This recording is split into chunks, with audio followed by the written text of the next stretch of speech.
Hi, I'm Obsessing Again. This third episode in my Last of Us series will show Joel's reconnection with his brother, Sam and Henry's parentification of their relationship, and the emerging rift between Joel and Ellie. Meeting Sam and Henry allows Ellie to be a kid again, and Joel to burden the struggle of life, though not at first. The two brothers have an age gap large enough to feel more like a parent and child relationship. They seem earnest, but also desperate. Until now, most characters or stories we hear are primal and barbaric, so meeting these two feels like you can ease. Like any society, group or congregation, there are rules when living amongst the pack. The Last of Us sheds light on the chaos and disorder, and yet Henry sets out rules about only taking essentials. These principles are highlighted when Sam tries to take a toy. Ellie will sneakily put it in a backpack when you're not looking, a subtle action but executed so acutely.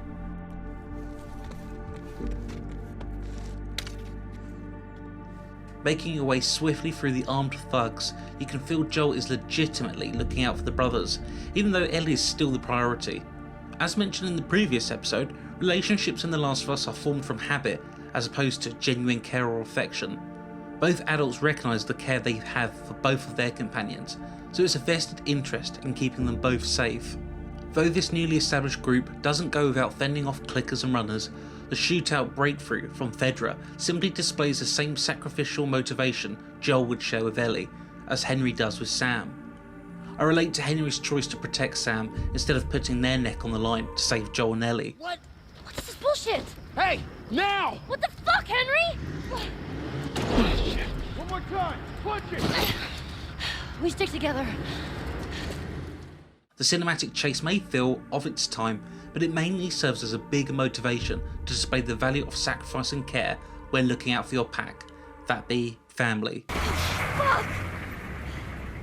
How many bullets do you have left? They're gonna kill us! What other choice do we have? That jump also reinstates a level of worry if you remind yourself that Ellie can't even swim, but it's understandable to get caught up in the moment. You'll keep me afloat! Ellie! No time to argue! Ellie! God damn it! Ah!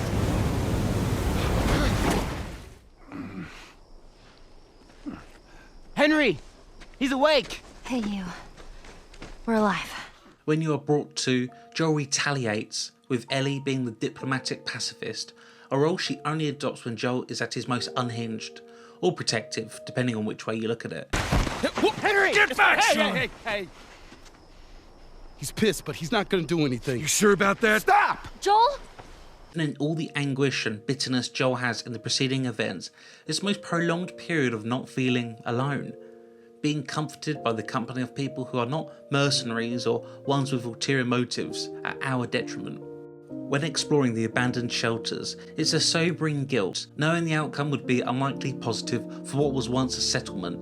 Ellie and Sam being playfully childish give the paternal figures a respite. A moment the two can comment on the joyous childhood innocence as the two are kicking a football about. And like any moment of levity or respite, the sheltered people's remains are discovered, without pause in written notes and slew of infected. Earlier I referred to how both paternal figures of Joel and Henry are forced to trust in each other for the benefit of protecting their children, for a lack of a better term. When Ellie and Sam are split, you are longing to reconcile, knowing her protection is out of your control. Fucking move! You keep him safe! Go!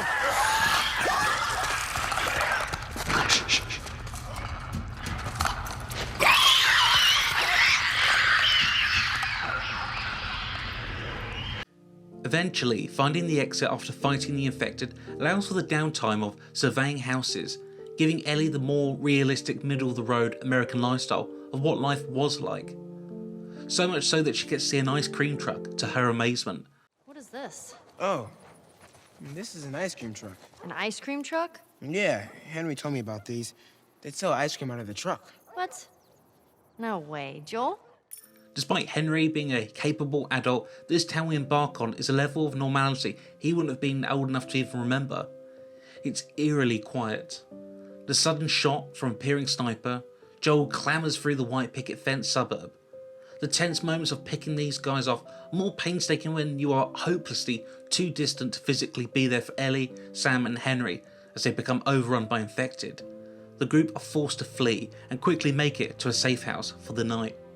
As the night draws, it becomes the only time Ellie has someone her age she can bounce off of. What's telling is because Joel trusts Ellie now, she embodies an older sibling role to Sam. Henry's lack of faith in Sam is highlighted by feeling anxious that Ellie has been asked to watch over him. Though the relationship between the both companions is blurred, it shows Henry's lack of parenting experience when he constantly judges and questions Sam.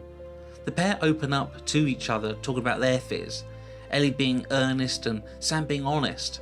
He raises the ethical questions about what is under all the fungus of the clicker and runner. Ellie's fear of abandonment could easily be attributed to not having a mum, no mention of a dad, being passed on adult after adult, and not truly having a steady pastoral backdrop. Their fears and concerns are legitimate, but with the backdrop of fighting for survival, adults do not have the time or the mental capacity to question existential questions. It's fight to survive. I'm scared of ending up alone.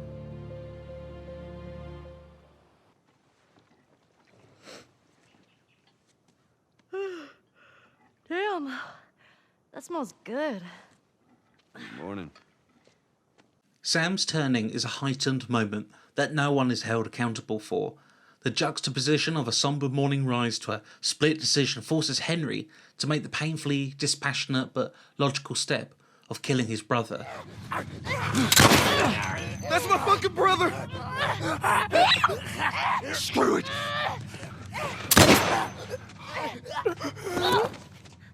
Shit! Ellie? Ellie, are you alright? And like a fate worse than death, this caused Henry to turn the gun on himself. Whilst his death doesn't affect Joel to the extent it makes Ellie inherently guilty in the long run, it's unintentionally growing a bond of trauma between our two characters.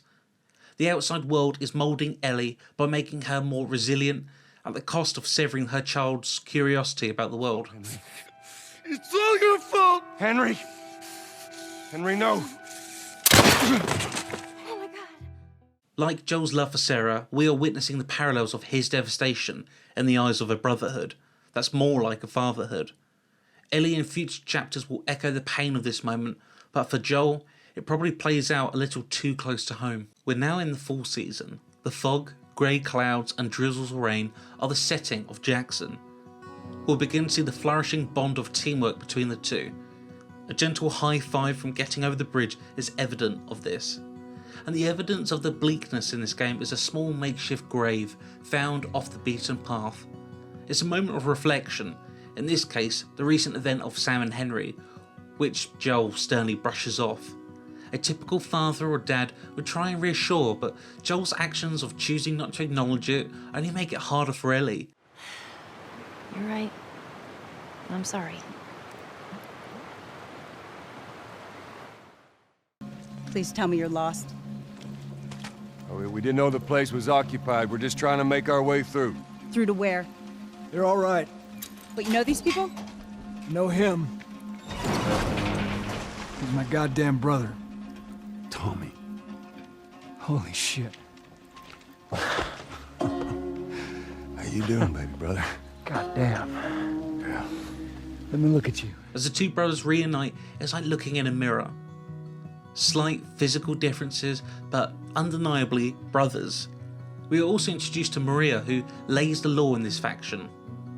She's more bullish than Tommy, but with a well-oiled ship, she can't afford to take risks, especially with people who are presumably outsiders. A moment which catches Joel off guard is a photo of Sarah and himself. Here. It's a little faded, but it still looks pretty good.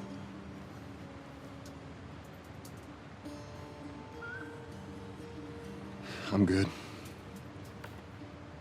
You sure? I mean, I've said I'm good. The poised look, a moment of sincerity from Tommy, and Joel cannot bring himself to truly acknowledge it. For Joel to acknowledge it is a moment for him to think, to accept his past. Joel and Tommy's relationship is complex. Upon meeting, they fall into the roles of big brother and baby brother. It's effortless, but picking up almost right where they left off, and this proves to be the crux of their problems. Joel has accepted the state of the world, understandably bitter but failing to try and forge something new. Tommy, under the wing of Joel, committed acts of desperate survivalism at the expense of humanity. Jackson to him is a sanctuary to rebuild, creating a life better than constantly fighting one another. Their worldly views are at odds with one another, despite their evident brotherly love. What comes as big a surprise is Joel looking to pass the trust of getting Ellie to the Fireflies onto Tommy. He inherently trusts him, that is clear, but it's the trust in himself he's lacking. The trust bestowed upon Joel that predates Tess and Marlene is his easy way of pawning off. His conflict isn't entirely with Tess' dying wish, it's the deepest attachment he's getting.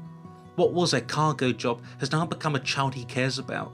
The death that has followed him across states will gently echo that attachment is only good for one thing, getting you killed. Though Joel pleads for her immunity, the world is beyond caring or speculating about a cure, because it seems so ridiculous and far-fetched. This father-daughter bond is strong, and that comes with Joel's sense of duty and protection. He couldn't protect Sarah, and it wasn't until recently Joel forced Ellie to protect him. When the settlement comes under the attack from bandits, Tommy realises how much Joel cares about Ellie's safety, and he accepts to take her to the Fireflies. An upset and betrayed Ellie flees the site on horseback, prompting Tommy and Joel to go looking for her, encountering many enemies. Ellie's hiding spot is found at a desolate ranch when the two engage in a heated conversation. Is this really all they had to worry about? Boys? Movies? Deciding which shirt goes with which skirt? Perched up by a window ledge, reading a diary of a young girl's anxieties about how to dress is almost amusing to the hardened warrior. This heated conversation, exchange or argument is both of their deep-rooted insecurities at odds with one another. Ellie's fear of abandonment and not belonging. What do you want from me? Admit that you wanted to get rid of me the whole time. Tommy knows this area Oh, better fuck than... that. Well, I'm sorry. I trust him better than I trust myself. Stop with the bullshit. What are you so afraid of? And Joel learning to love and care again, whilst truly never being able to accept or find some level of peace with Sarah. Ellie knowing that Joel is trying to pass her off in the same way Marlene did is a trigger for Ellie. The tipping point is when Ellie mentions Sarah, which Joel has never hinted about or even alluded to. Not her, you know. What? Maria told me about Sarah. Ellie? And You are treading on some mighty thin ice here. I'm sorry about your daughter, Joel, but I have lost people too. You have no idea what loss is. Everyone I have cared for has either died or left me. Everyone fucking except for you. So don't tell me that I would be safer with someone else, because the truth is I would just be more scared.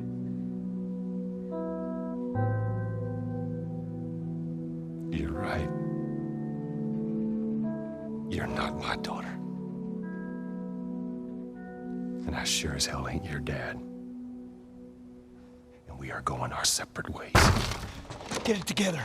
We're not alone. Maria unintentionally stows the fire by telling her, creating a level of intrusion that is deeply uncomfortable for Joel. What I appreciate about Ellie is her willingness to open up, be vulnerable, and act in a way with adults that's beyond her years.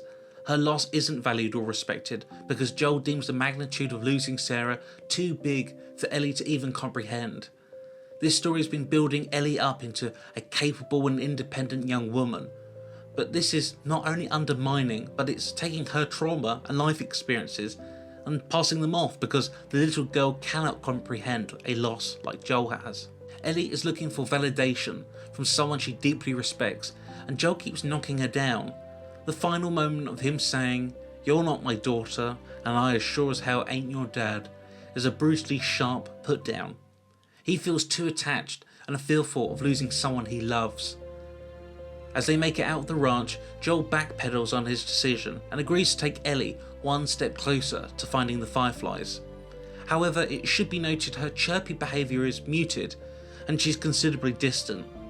This is beautifully shot when going back to camp, a camera fixed on Joel's guilt-ridden face as it blurs his and moves over to Ellie's almost sorrowful look. This argument will be the making of this pair. The heated exchange laid everything bare, Ellie knowing about Sarah and Joel learning to be whole again by someone who genuinely cares for him. How do I find this lab? It's in the science building. Looks like a giant mirror. You can't miss it. You take care of that wife of yours. There's a place for you here, you know? You good? I'm good. Adios, little brother.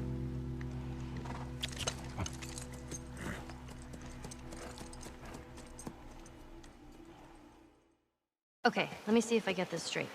If you mess up your fourth down, then you give the ball to the other team? Right, it's called turnover. And if you clear the 10 yards, then you're back at first down? First down, that's right. Man, it's confusing. Hey, you just gotta play it a couple times. It all makes sense. Tommy's guidance for Joel and Ellie sends them to a far distant science block.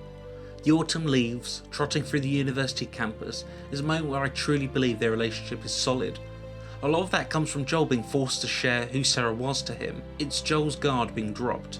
And because of this, it's a chapter where Ellie can pry, and Joel can get caught up in his own frat party stories. Whilst the world's setting isn't typical for a relationship like this, the care Joel has for Ellie is. His apprehensions about fireflies are muted in Ellie's favour. She's stoic, confident and defiant. The journey, hope and anticipation of finding a cure, the fireflies, or really anyone, raises the stakes when roaming the desolate building. The monkeys you encountered earlier, being tested to understand the cordyceps, are some harrowing but deeply realistic things you would do to find a cure. You asshole!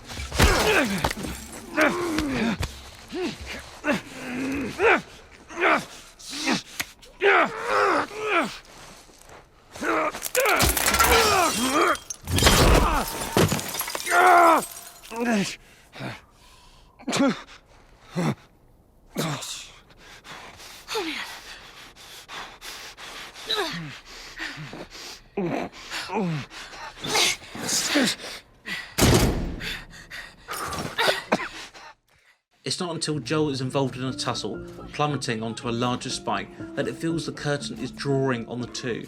Swaying gunshots as you stumble through the corridors is dramatic, but it reinstates the feeling of what Ellie will do. Oh man. Joel? As you make it on the back of the horse, you feel like enough time is bought for the pair. Suddenly, Joel slips off the back of the horse. Joel, here.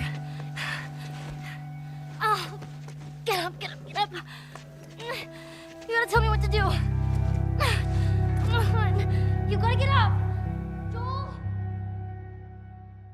A cut to black. Thank you for letting me obsess again.